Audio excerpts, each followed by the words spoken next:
অবাক কাণ্ড, পুরা গাড়ি ঘেরাও। আমি যদি পুরো গাড়িটা দেখাই, আপনি তো দেখ, এটা কি গাড়ি কি প্রতিদিনই আসে? আজকে তো আপনারা জানলেন কেন এই গাড়ি আসবে? যে হচ্ছে আপনাদের বাসায় এখানে না, এখানে থাকেন আপনারা?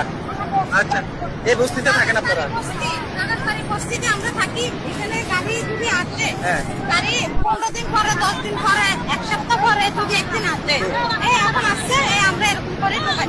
তো এখন এই যে এত মানুষ যে গাড়ি ঘেরাও করে ফেললেন, এদেরকে তো পালানোর সুযোগও দিচ্ছেন না আপনারা। ওরা কি পালাইবে? আমরাই পালাই দিতেছি। না, আপনারা তো পালাচ্ছেন, এটা তো পালানোর জায়গা না। মনে করেন ওনারা এক সাইড করে পালাইলে তারপর আপনারা বুঝেন না, সমস্যা নাই তো। ওনারা একসেপ্ট করে পালাই জন্য তো আমরা সুযোগ দিই, ঠিক আছে? কিছু কিছু মানুষ আমাদের ভিতরে নাদান আছে, ওই নাদানগুলি। তো প্রিয় দর্শক বন্ধুরা দেখুন, আচ্ছা আপনারা কি সবসময় এখানে ময়লা পালান? আমরা আসি, আমাদের যদি রাবিশ যদি একটু জমে যায়, হ্যাঁ। 8-10 দিন কাজ করার পরে, অফিসে কাজ করার পরে, তো যে অনেস্টি কাঁচরাগুলা, এগুলো আমরা ওই যে ছোট ছোট টুকরা করে দেখেন, কর্মিকা, ওই যে রেক্সিন, আচ্ছা, ময়লা, এই যে একদম ময়লা, এই যে ময়লা। আপনারা তো দেখতেছেন আবার আপনাদের সামনে, হ্যাঁ, হ্যাঁ। হ্যাঁ, আপনারা সুযোগকে দেখতেছেন যে এগুলোর জন্য ওরা জ্বালায়, এখানে চুলা টুলা জ্বালায়, আগুন টাগুন ধরায়। মানে এখন কর্মীদেরকে, প্রিয় দর্শক বন্ধুরা, এই চাষিরা সুযোগই দিচ্ছে না। ওনাদের কোনো দোষ নাই, ওনারা পালাবে যে ওই সুযোগটাই পাচ্ছে না। মানে কি এক হুরুস্তুল অবস্থা। আপনারা এক কাম করেন, বস্তাতে এগুলা ভরি ভরি নিয়ে যান কেন?